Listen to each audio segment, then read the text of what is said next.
and sometimes it can be minimizing, right? It's like, no, I wasn't anxious. You were just being a dick and I was mad at you for that, right? That's totally valid. But they might be like, oh, no, I didn't do anything wrong. I understand that it was just, you're anxious, you have anxiety, or maybe I reminded you of somebody, so it was really triggering for you. And I understand. And you're like, no, like take some responsibility for this. I'm allowed to feel upset about things. Hey, everybody. Before we start the show, I want to make a couple disclaimers. This show does cover a wide variety of topics related to mental health and life in general, and some of those could be sensitive for you. I want to simultaneously encourage you to be brave in consuming difficult content, but also respect and recognize your limitations. So please use your best judgment. I will never be offended if you need to skip a question or an episode entirely, but feel free to feel it out, check out the episode, and just see what happens. If you need to skip, that's okay, but feel free to give it a shot first. I also need to say that while I am a psychologist, I'm not your psychologist and I'm not your therapist. This is not intended to be direct medical advice, and you should not use this as a substitute for professional help. So with those said, let's go ahead and get into the show.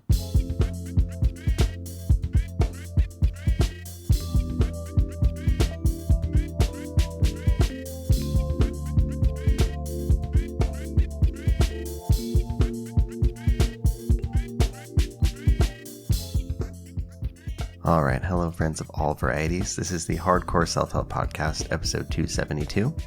I'm your host, Dr. Robert Duff, aka Duff the Psych. I make mental health content for real people just like you. And today I have a question and answer episode. This is actually the second time recording this. It's been probably years since this has happened, but I recorded this episode and I was like, man, that was good. Nice and smooth. Came out well. Let me see how we're doing on time. So I went to go check my recording program and it stopped at 52 seconds. I don't know why. I must have pushed a hotkey or something on the keyboard or clicked something wrong. I don't know, but it stopped recording. So I was like, fuck, that sucks. This is also me being punished for procrastinating and recording this the night before it gets released. So every once in a while, the universe has to go, hey, dumbass, stop procrastinating. Here's why. It's all good though. It's like almost 10 p.m. And I took a little break. I complained a little bit to the void and then took a break and watched an episode of Ted Lasso, which I've jumped on the bandwagon and started watching recently. Season 1. Very nice show. Feel good. Very sweet. Very encouraging. So I took a nice little break and watched an episode of that. And now I'm back to it. I wanted to mention a funny anecdote to you guys. So in the intro, I have like the little disclaimer, saying that I'm not your therapist. And it was brought to my attention this week that for some people who listen to the show, that's a dirty lie, because I have several active therapy patients and some past therapy patients who do listen to the show. So to those of you out there who are my therapy patients, yes, I am your therapist. But in this context, I am not acting as your therapist. So don't give me any more shit about it, okay? I'm a little loopy. I need to let you know that. I was loopy even before I recorded this once and then failed. I think I'm tired to the point of being loopy, so I'm not like exhausted anymore. I'm just like weird and wired. I'm probably going to crash soon, which is what happens after this wired loopy phase. So please excuse any weirdness in my intro or answers. In this episode, I have two really good questions, and the questions are not anything too intense. I know over the past few episodes, I've had some questions that have been, more on the intense side, things about suicidality and such. So nothing like that here. Good questions, but nothing that should be, triggering to people, at least for the most part. So if you do want to send me in a question, please do. Send it to duffthepsych@gmail.com or go to duffthepsych.com and use the contact form there on the contact page. Do not give me questions on social media because I'll lose them. If you send me an email, I categorize it. I do need to say that I don't respond to you when you send me an email. I don't say like, hey, thanks for the question, I'll consider it. I just take them, put them into a folder, and when it's time to look for questions, I look for one. And if you sent me a question in the past and haven't heard an answer, don't get discouraged. There's a chance that I'll take your question on a future episode. Sometimes I do dive farther back into the questions to find stuff. It's all just depends on what I'm feeling like and, what the questions have been like recently. So yeah, shoot me a question, duffthepsych@gmail.com. And without further ado, let's go ahead and get into this week's questions. Okay, here's the first question. It reads, "It's hard for me to explain what I'm going through to my boyfriend. He's very interested and trustworthy, but it's just so hard for me to explain what goes on in my head as far as anxiety, trauma, OCD, depression, etc. How can I introduce all of this to him without overwhelming him? This is an important part of our relationship. I just don't know how to explain it all to him without just wanting to tell him everything over the course of probably hours." And that's it for that question. Thank you for that. I wanted to mention this question was actually part of an email that had several questions, I think 5 maybe.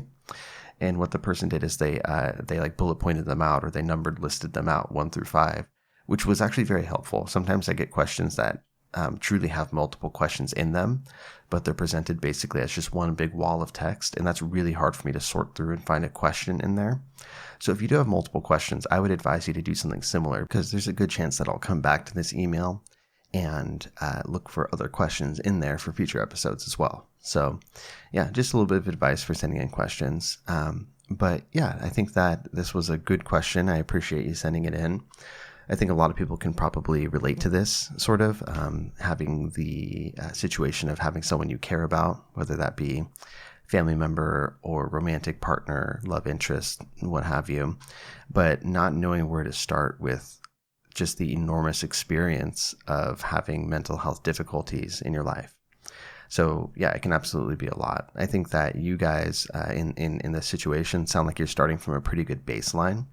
You know, you said that your boyfriend is interested and trustworthy, and that's really the most important part to start off with, you know, being interested, actually caring about this and wanting to learn more. And of course, trustworthiness, you know, with you being able to disclose things without fear of, significant repercussions, that sort of thing. To be clear, though, I think this is hard for anyone to explain. It's hard for anyone to explain what's going on in their own head when mental health difficulties are at play. And I think that's honestly one of the reasons why a huge part of therapy is simply providing accurate empathy. By accurate empathy, I mean, you know, as a therapist, when I'm able to, you know, reflect somebody's experience back to them, you know, reflect back what they're feeling in a way that makes them see that I get it. I think that's really powerful, and I see that being super powerful. You know, if I'm able to say, well, what it sounds like to me is you think XYZ, or you're feeling XYZ, or when they do this, it reminds you of XYZ. And they go, wow, yeah, I mean, that's totally it. I feel like nobody understands that. So thank you for hearing me.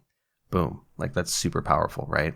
And the reason it's so powerful is because so much of the opposite happens, where you're, you know, like, hey, look at me, look at what I'm dealing with. I'm trying to tell you, I'm trying to show you. And people are like, oh, wow, that seems really hard, crazy. Anyway, you know, and not really taking it seriously. So I think it's hard to explain to other people. It's also hard to explain to yourself. Like, it's hard to understand exactly what it is that you're experiencing. And that's a journey for any person. So, you know, simply at that level, it is difficult. So I think that, you know, your situation is understandable and you're not alone in that. And I think that the answer in terms of, you know, the question you're asking depends on some factors, like one, how long you've been together, how comfortable you are disclosing information, like health information, mental health information, how much effort you have in you, you know, how much sort of wherewithal you have to actually educate somebody about your experience, because it's totally valid for you to be kind of tapped out and not have anything left in your tank to help somebody start from ground zero and understand what you're going through. And then, of course, also what extent, you know, mental health actually impacts your daily life and your relationship and practical things. I think that if you're early on in your relationship, really what you need to do is, make sure that they understand the practical impact. They don't necessarily need to understand the nuts and bolts and like just deep down exactly what you're experiencing if it's early on in the relationship. But practically speaking, you know, if they have some general awareness of it, I think a lot of understanding comes from experience. And so that does take time in a lot of cases. The ability to not necessarily live with somebody if you're not living together, but, you know, live side by side, experience some life together and see how these things play out, you know, where you have struggles, areas where you don't have struggles, and what the actual real experience of it in daily life is like. That comes from experience, that comes from time and spending that time together. So, you know, you need to give that the opportunity to occur.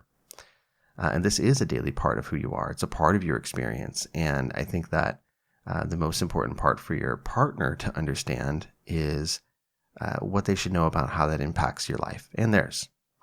You don't have any obligation to share your mental health information. It's totally up to you, and you're well within your rights to keep whatever you want to yourself. But if you do feel comfortable and capable of sharing a little bit about what you're going through, I think it can really be helpful. And the primary reason that it's helpful is to help your partner understand your behavior, so the way that you're acting.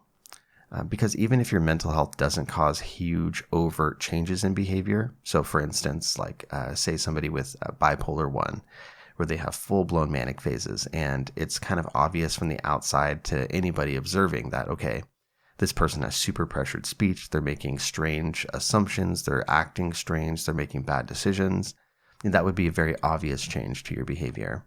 It's not always like that. So even if you have more subtle things, those subtle things can be easy to misinterpret if you don't have some perspective, right? So for instance, in my own experience in my life, I've definitely had friends that I thought were ghosting me, just straight up ignoring me, or being intentionally cold, whether that's, through a text-based interaction or, a phone interaction, seeing them in person.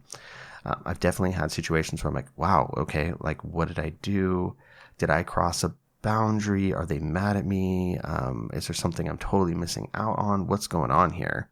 And it's easy to take those situations and personalize them and feel like it's something that you did, or it's something that's wrong with you, and feel bad about that. And so I've definitely run into that experience before, only to later understand that for this person or these people, I could think of several instances, it was truly nothing personal. And it was just that they were going through a more difficult period of time with their mental health. Or it could be simply job stressors or something going on with their family, any number of reasons, right? But when you don't have any sort of context, it just leaves your mind there to interpret and misinterpret and really play around with what could possibly be going on there. And if you have any tendencies toward depression yourself or self-deprecation, you could really assume the wrong thing.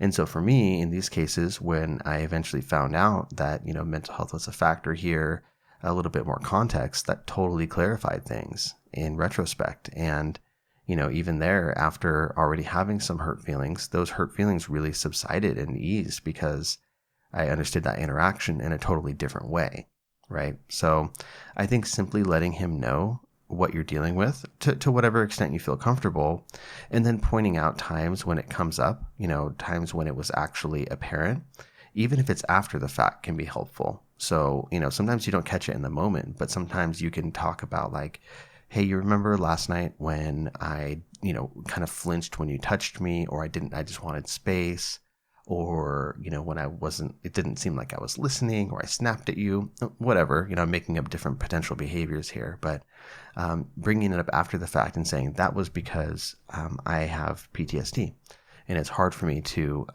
accept physical touch when I'm not expecting it, or I'm not looking at the person, something like that. When you go back and you explain what had happened, that can be very helpful as well. And I also think that aside from just letting him know what you have sort of on your plate, you can also let him know how you'd like to be treated, and also how you would like to not be treated. If there are specific areas that he could be more helpful in understanding, or conversely, areas where you want to make sure that he's not treating you any differently from somebody else, right? Sometimes it can be very hard. It can be just as hard to be sort of handled with kid gloves, where everyone's like, oh, okay, so, they have this issue, so we can't do this, and we don't want to talk about this, and we better check it before we do this. And it can be too much. Some consideration is good, but too much can make you feel like you're you're an other. You're not part of the same experience as everybody else, and that can be isolating. So it can be just as hard sometimes to have that experience as it is to be completely disregarded and not have your mental health taken seriously.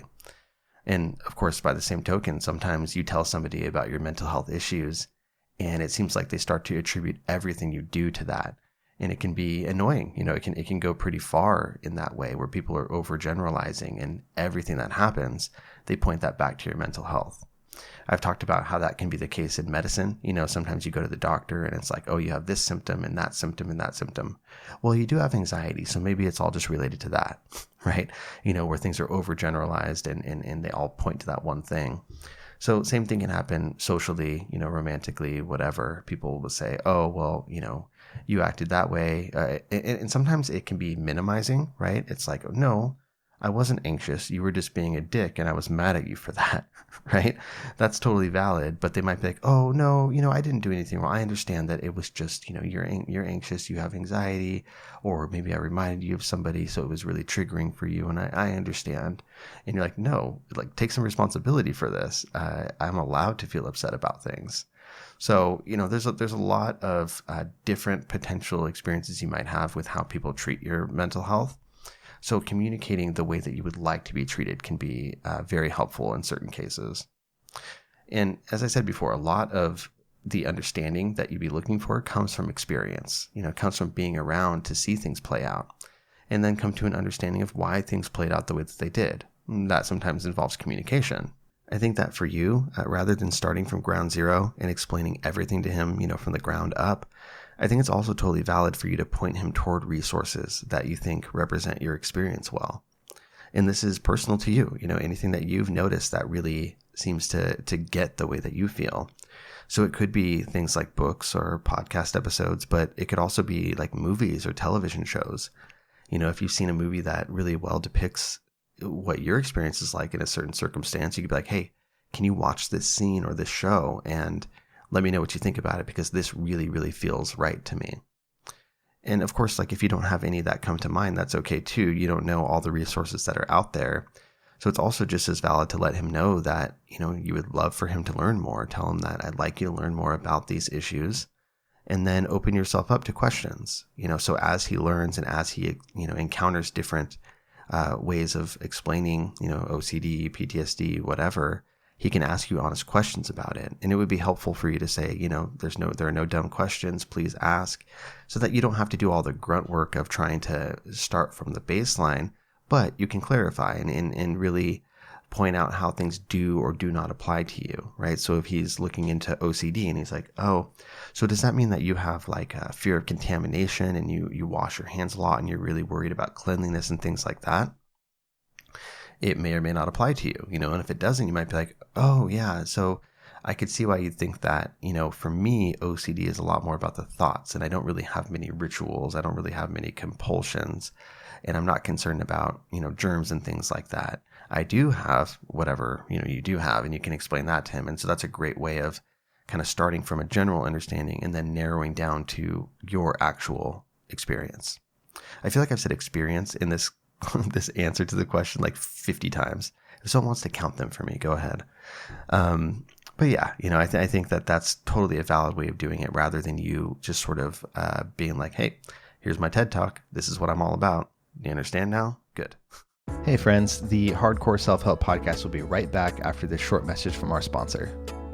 All right, this episode is brought to you by Seed. Did you know that there are 38 trillion microbes living in, on, and around you that are critical to your health? This is what they call your microbiome. And these days, it's not an unheard of term. A lot of people talk about gut health, microbiome, things like that, which is great. But there's also a lot of misinformation out there, which makes it difficult to find good products versus things that are just good advertising. So this is where Seed comes in. Seed is a daily synbiotic, which is basically a broad-spectrum 2-in-1 probiotic plus prebiotic. Now, there are a lot of things out there, other types of probiotics, supplements, fermented foods like kombucha and kimchi, but even though these are good and delicious and sometimes provide benefits, they don't qualify as a probiotic according to science. In order for a probiotic to be effective, it has to survive the trip to your gut. And Seed has a specific delivery system that is engineered to survive your stomach acid, bile salts, enzymes, all of that, to ensure that you actually get the product delivered to where it's supposed to be. Seed is very much based in the scientific research. They are using 24 distinct different probiotic strains, and in particular, they're using them in the specifically studied dosages from the literature.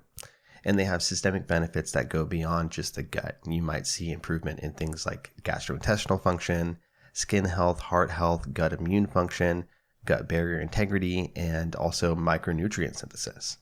So it's not about like boosting your immune system. It's more about supporting the crosstalk between your intestinal cells and your immune cells. A lot of amazing stuff can happen. For me, it's helped out quite a bit in terms of just general wellness feeling, and also with just a kind of vague sense of bloating that I can get at times. It's helped out quite a bit. And you can see improvements within 28 to 48 hours. So definitely have a look at them if you're interested in starting a new healthy habit today. Visit seed.com/Duff and use the coupon code DUFF, D-U-F-F, to redeem 20% off your first month of Seed's Daily Synbiotic. That's seed.com/Duff. Use the coupon code DUFF. All right, back to the show. I also think that given the fact that you have anxiety, OCD, and depression, it probably wouldn't be a huge leap to say that you're a bit of a perfectionist. I'm guessing that you're probably pretty hard on yourself and you put a lot of pressure on yourself to do things the right way, right in huge air quotes, right? The right way. This is not a situation where you need to be perfect in how you present this. You don't have to get it right.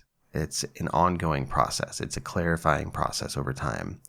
So again, you're not going to give that little TED talk and everything's nice and clear from then on. Even if you present it really, really well, that's just the start of the process. And you're going to continue clarifying and explaining things and showing how things do and don't apply as you go on.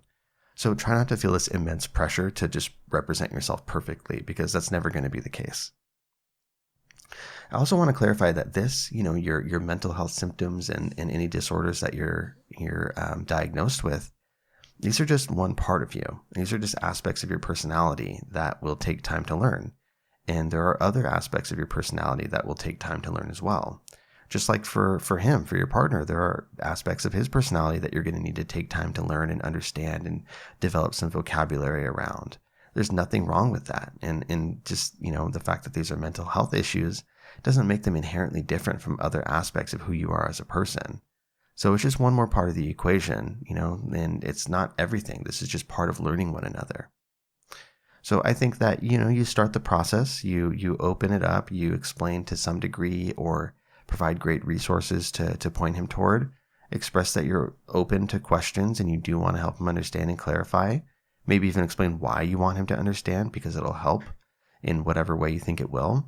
And then let him take it from there. And in some ways, I think that watching the way that he adapts and learns, if he does, could be really good information for you about the relationship in general. Because with anything, it's important with a partner to take them seriously. And if they're interested in something, or if there's a unique aspect of their life that they want you to know about, showing up, learning about it, trying to develop some vocabulary around it, not make them explain every single little thing to you, making an effort, that really, really means something. So this might be a platform for you to sort of evaluate that as you move forward in the relationship.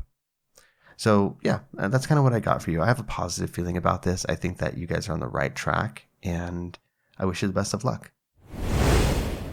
All right, so on to question 2. It reads, first off, I've been listening to your podcast for a while now, and I love hearing your insight about various topics. Thank you. I was wondering if you had any advice on feeling stuck and getting out of a post-pandemic rut. To give you more context, I'm 22 years old and currently a grad student studying psychology. Like most people, I struggled during the pandemic and felt like I lost all motivation in various areas of my life, like in school, hobbies, and social life.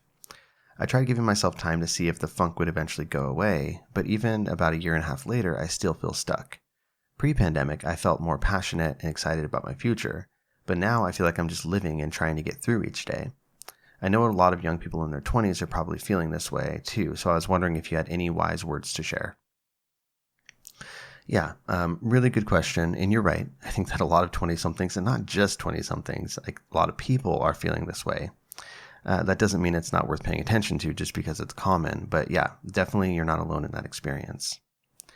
I think a really important part to point out in your question is that we are not post-pandemic, right? We are not necessarily at the height of the pandemic in the way that we were, a while back, but, many of us are not in quarantine anymore, but a lot of places in the world do still find themselves in quarantine, or at least in and out of quarantine. And things aren't, we're not out of the woods. Obviously, we're still, we still have masks, we still have regulations.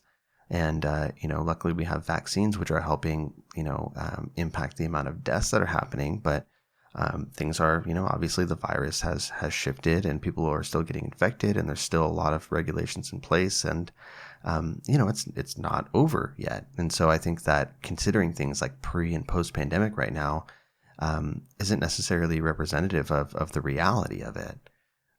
Even here in the US, things aren't necessarily back to normal. I think that things have definitely drifted back toward normality in a lot of ways. And we're not as limited as we were during Tiger King era quarantine.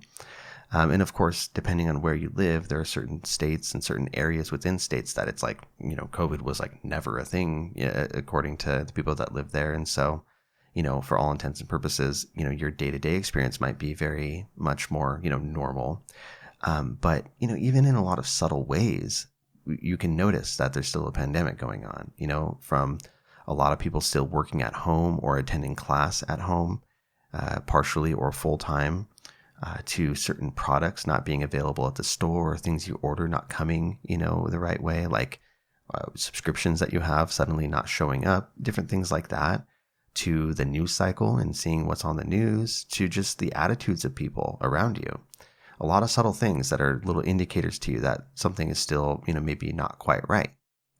And there are probably subconscious ways that you are still aware of the weirdness in the world, which can make you feel emotionally like you're still holding your breath a little bit, like you're still waiting for something. And I say this from my own personal experience. For me, truly at this moment, there's realistically very little impact practically on my life from the pandemic right now. I'm working full time or more. My kids are in school, both of them. My income is basically to what it was before the pandemic happened again. I'm not experiencing a disruption in the amount of cases that are coming in. We have the groceries we need, all sorts of stuff like that. But I still find myself waiting for something. I'm not sure what, but there's I still, like I said, feel emotionally like I'm holding my breath, waiting for, something to feel perfectly okay. And another thing about your situation is that, you're in school, right? So with your schooling, you said you're a psychology grad student. And I think it's totally understandable that it's probably been quite weird to have this interruption in your program. I'm not sure if you switched to doing online learning or if you still are, what's going on with that. But totally understandable to be weirded out by the fact that this happened in the middle of your graduate program. You didn't expect this, right? And so it's definitely a wrench in the gears and different from what the expectation was. But right now, your job is to get through your program.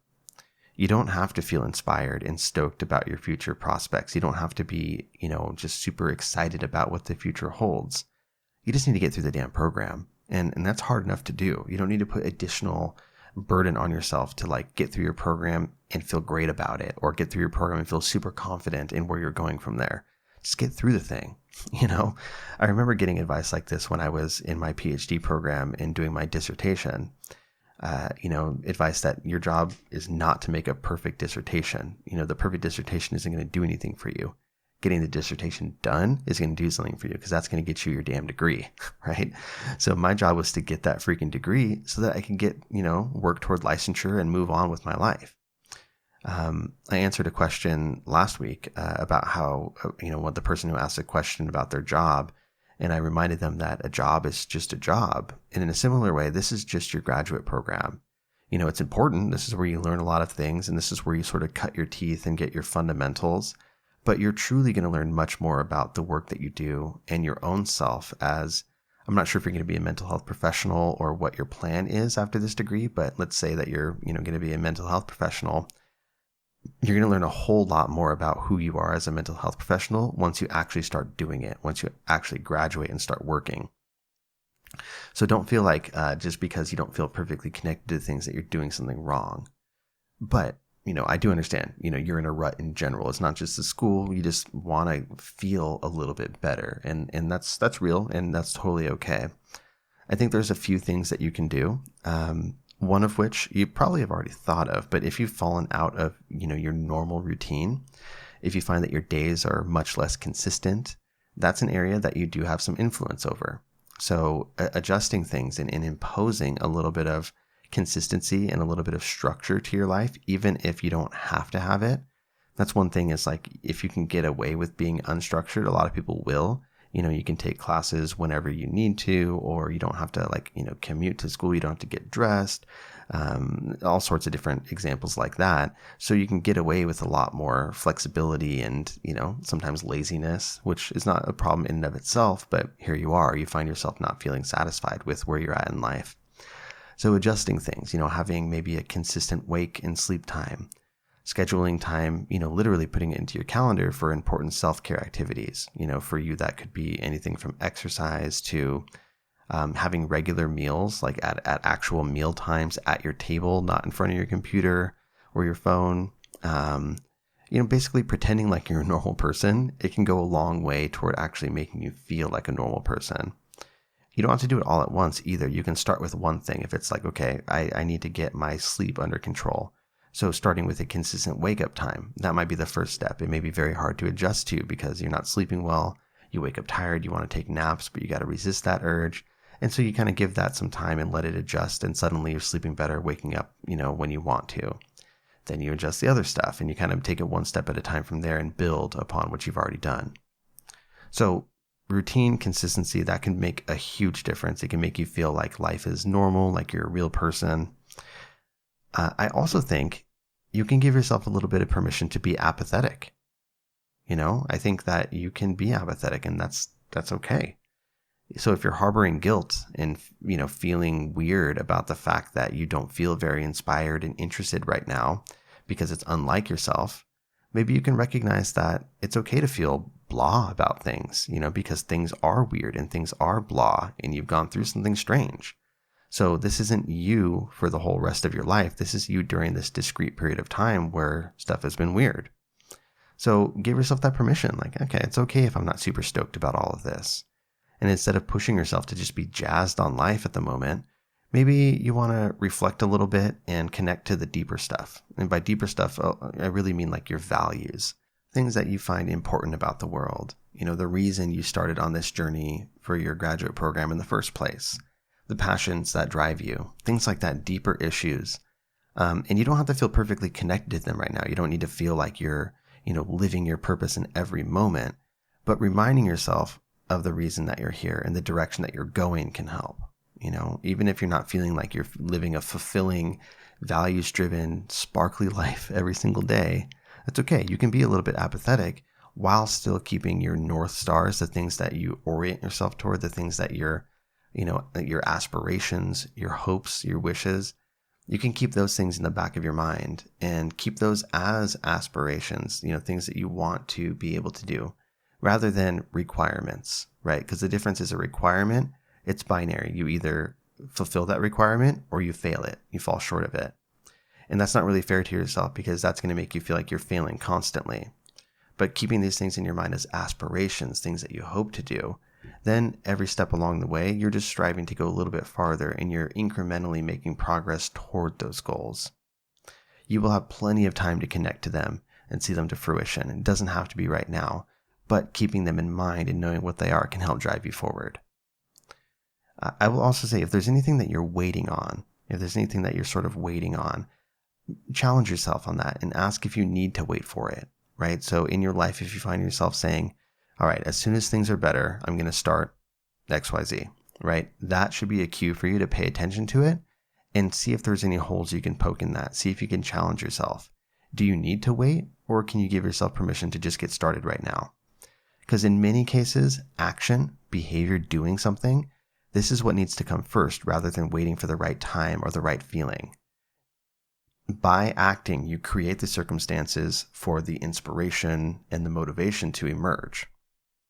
So doing things is often what needs to happen rather than just waiting, right? So if you question that and say, what are you even waiting for? Is there any reason you need to be waiting?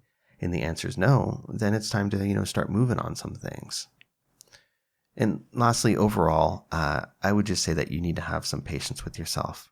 And one way to do that would be to consider how you'd feel about, your best friend or a family member, somebody you really care about.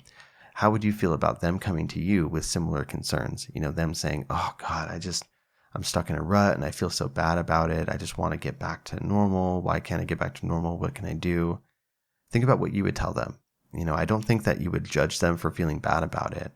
And I don't think you would judge them for not accomplishing as much as they had hoped to. I doubt that. And I imagine what you would say is like, hey, go easy on yourself. A lot of people are having a hard time, have some patience.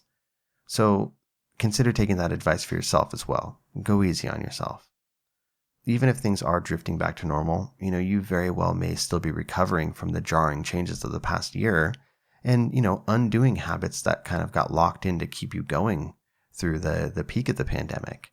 So give yourself some grace, give yourself a chance to recover. You're not running out of time. You have all the opportunity in the world to craft the life that you want to. It might just take a little bit of time. So be patient and go easy on yourself. So that was that question. And with that, that is the end of the episode, guys. This has been episode 272 of the Hardcore Self-Help Podcast. Crossing my fingers that when I look at my recording software, it's still recording. I'm going to check. We're good. We're still recording. Episode 272 of the Hardcore Self-Help Podcast. If you want the full show notes, go to duffthepsych.com/episode 272. If you ever want to send a question that you would like somebody to, see the response to somebody else, you can do the blog post. If you go to the show notes, there will be linked blog posts to each individual question that will be in written format. So you can send that to them. And if they want to listen to the podcast, they can. Otherwise, they can read it in blog post format. So consider that if you ever want to send one to somebody. And as I said at the beginning, if you want to send me a question, send it to duffthepsych@gmail.com. All right, guys, take really good care of yourselves. I will see you for the next episode. Bye.